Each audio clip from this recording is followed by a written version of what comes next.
ಕರ್ನಾಟಕಕ್ಕೆ ಖಾಲಿ ಚೆಂಬು ಕೊಟ್ಟಿದ್ದಾರೆ ಅಂತ. ಅದಕ್ಕೆ ನೀವು ಖಾಲಿ ಚೆಂಬು ಹಿಡ್ಕೊಂಡು ಹೊರಟ್ಬಿಟ್ಟಿದ್ದೀರಿ.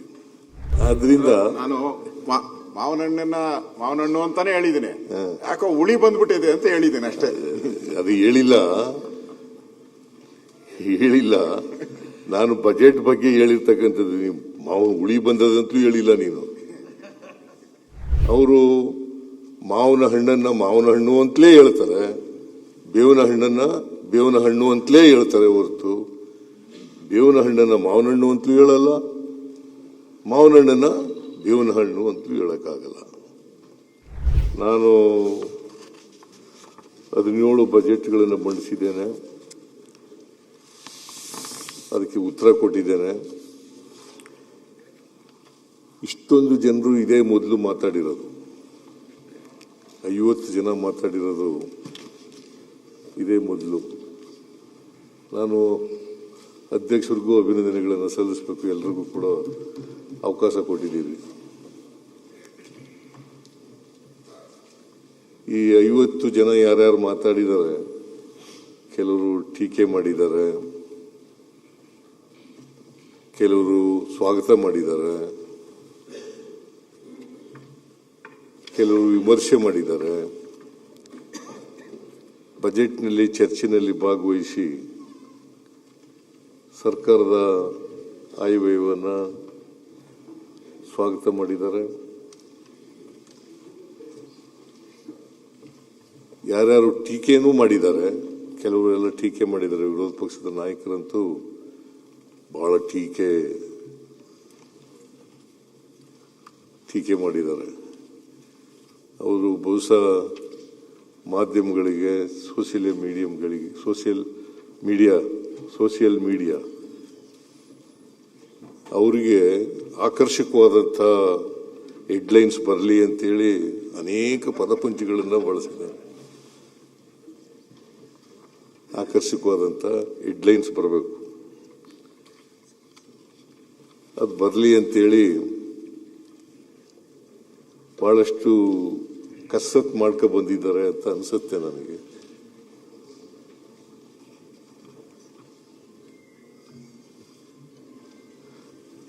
ನಾನು 2026-27 ಇದು 182 ಪುಟಗಳು, ಅದಕ್ಕೆ ಸಮನಾಗಿ ಮಾತಾಡಬೇಕು ಅಂತೇಳಿ ವಿರೋಧ ಪಕ್ಷದ ನಾಯಕರು 3 ಗಂಟೆ 6 ನಿಮಿಷಗಳ ಕಾಲ ಮಾತಾಡಿದ್ದಾರೆ.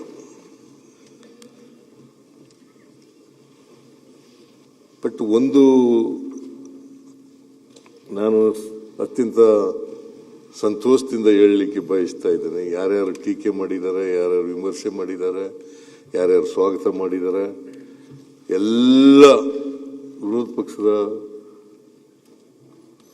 ಮುಖಂಡರುಗಳು ಅವರೆಲ್ಲರಿಗೂ ಕೂಡ ಅಭಿನಂದನೆಗಳನ್ನು ಹೇಳಲಿಕ್ಕೆ ಬಯಸ್ತಾ ಇದ್ದೇನೆ. ಎಲ್ಲರಿಗೂ, ನಿಮಗೂ ಕೂಡ.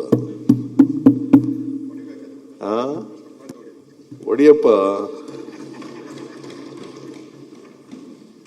ವಿರೋಧ ಪಕ್ಷದ ನಾಯಕರಿಗೂ, ವಿರೋಧ ಪಕ್ಷದವರಿಗೆ, ನಮ್ಮ ಪಕ್ಷದ ಶಾಸಕರಿಗೂ, ಮತ್ತೆ JDS ಪಕ್ಷದ ಶಾಸಕರು ಸೋಮಶೇಖರ, ದರ್ಶನ್ ಪುಟ್ಟಣ್ಣಯ್ಯ ಅವರೆಲ್ಲರಿಗೂ ಕೂಡ ಧನ್ಯವಾದಗಳನ್ನು ಹೇಳ್ತೇನೆ, ಅಭಿನಂದನೆಗಳನ್ನು ಕೂಡ ಹೇಳ್ತೇನೆ. ಆದರೆ ಒಂದು ಬಹಳ ನಾವು ಆಶ್ಚರ್ಯಕರವಾಗಿ ನೋಡಬೇಕಾಗಿರ್ತಕ್ಕಂಥದ್ದು, ಲೀಡರ್ ಆಫ್ ದಿ ಅಪೋಸಿಷನ್ ಅವರು ಸೂಪರ್ಫಿಷಿಯಲ್ ಆಗಿ ಬಜೆಟ್ ಅನ್ನು ನೋಡಿದ್ದಾರೆ, ಆಳವಾಗಿ ಅಧ್ಯಯನ ಮಾಡಿಲ್ಲ ಅಂತಕ್ಕಂಥದ್ದು ನನ್ನ ಅಭಿಪ್ರಾಯ. ಬಹುಶಃ ಆಳವಾಗಿ ಅಧ್ಯಯನ ಮಾಡಿದ್ರೆ ಬಜೆಟ್ನ ತಿರುಳು ಏನು ಅಂತಕ್ಕಂಥದ್ದು ಗೊತ್ತಾಗುತ್ತೆ. ಅದರಿಂದ ವಿರೋಧ ಪಕ್ಷದ ನಾಯಕರು ಅವರೆಲ್ಲ ಅಧ್ಯಯನವನ್ನ ಆಕರ್ಷಕವಾದಂಥ ಹೆಡ್ಲೈನ್ಸ್ ಬರಲಿ ಅನ್ನೋದರಲ್ಲಿ ಕಾಲ ಕಳೆದ್ಬಿಟ್ಟಿದೆ. ಅದೇನೇ ಇರಲಿ, ಮಾನ್ಯ ಅಧ್ಯಕ್ಷರೇ, ಮಾನ್ಯ ಸದಸ್ಯರುಗಳು, ಈ ವರ್ಷ 50 ಜನ ಭಾಗವಹಿಸಿರ್ತಕ್ಕಂಥದ್ದು ಬಹಳ ಸಂತೋಷದ ವಿಚಾರ. ಯಾಕಂತಂದ್ರೆ ನಮ್ಮ ರಾಜಕೀಯ ಇದೆಯಲ್ಲ, ರಾಜ್ಯದ ರಾಜಕೀಯ ಅಥವಾ ದೇಶದ ರಾಜಕೀಯ, ಆರ್ಥಿಕತೆ ಇಲ್ಲದೇನೆ ಇರ್ಲಿಕ್ಕೆ ಸಾಧ್ಯನೇ ಇಲ್ಲ.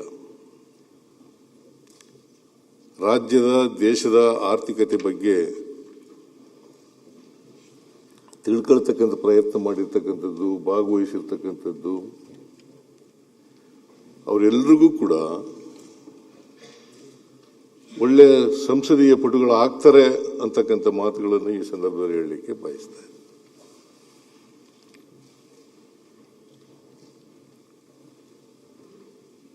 ಈಗ ಯಾರು ಎಷ್ಟೇ ಟೀಕೆ ಮಾಡಿದ್ರು ಕೂಡ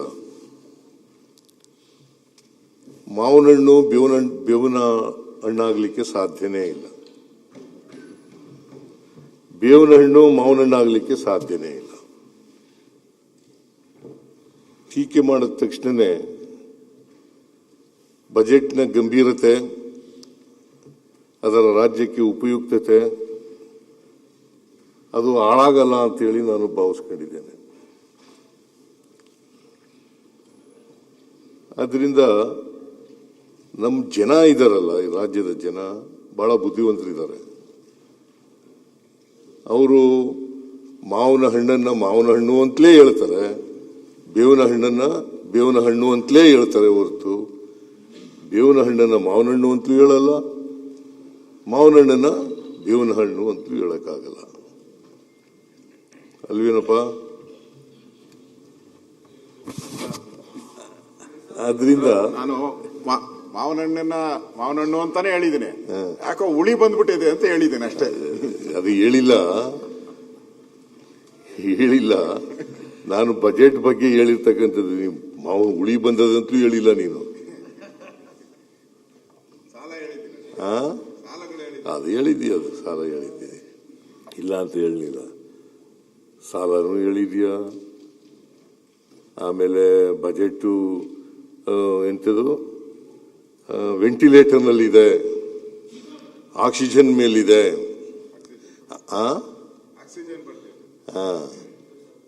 ಕ್ರೆಡಿಟ್ ಕಾರ್ಡ್ ಸಾಲನ ಕ್ರೆಡಿಟ್ ಕಾರ್ಡ್ ಸಾಲ, ಬಜೆಟ್ ಅಂತ ಹೇಳಿರೋದು ಕ್ರೆಡಿಟ್ ಕಾರ್ಡ್ ಬಜೆಟ್. ಆಮೇಲೆ ಖಾಲಿ ಚೊಂಬು ಅಂತ ನೀವು ಬಜೆಟ್ನ ಓದುವಾಗಲೇ ಹೋಗಿ ಎಲ್ಲ ಕರ್ನಾಟಕಕ್ಕೆ ಖಾಲಿ ಚೊಂಬಿಲ್ಲ, ಇದು ಭರ್ತಿ ಚೊಂಬೆ.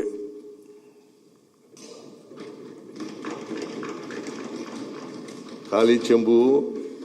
ನಾನು ಕೇಂದ್ರದ ಬಜೆಟ್ ರಿಯಾಕ್ಟ್ ಮಾಡುವಾಗ ಹೇಳಿದ್ದಾಗ ಕರ್ನಾಟಕಕ್ಕೆ ಖಾಲಿ ಚೆಂಬು ಕೊಟ್ಟಿದ್ದಾರೆ ಅಂತ, ಅದಕ್ಕೆ ನೀವು ಖಾಲಿ ಚೆಂಬು ಹಿಡ್ಕೊಂಡು ಹೊರಟ್ಬಿಟ್ಟಿದ್ದೀರಿ. ಖಾಲಿ ಚೆಂಬು ಅಲ್ವೇ ಇಲ್ಲ, ಇದು ತುಂಬಿದ ಕೊಡ.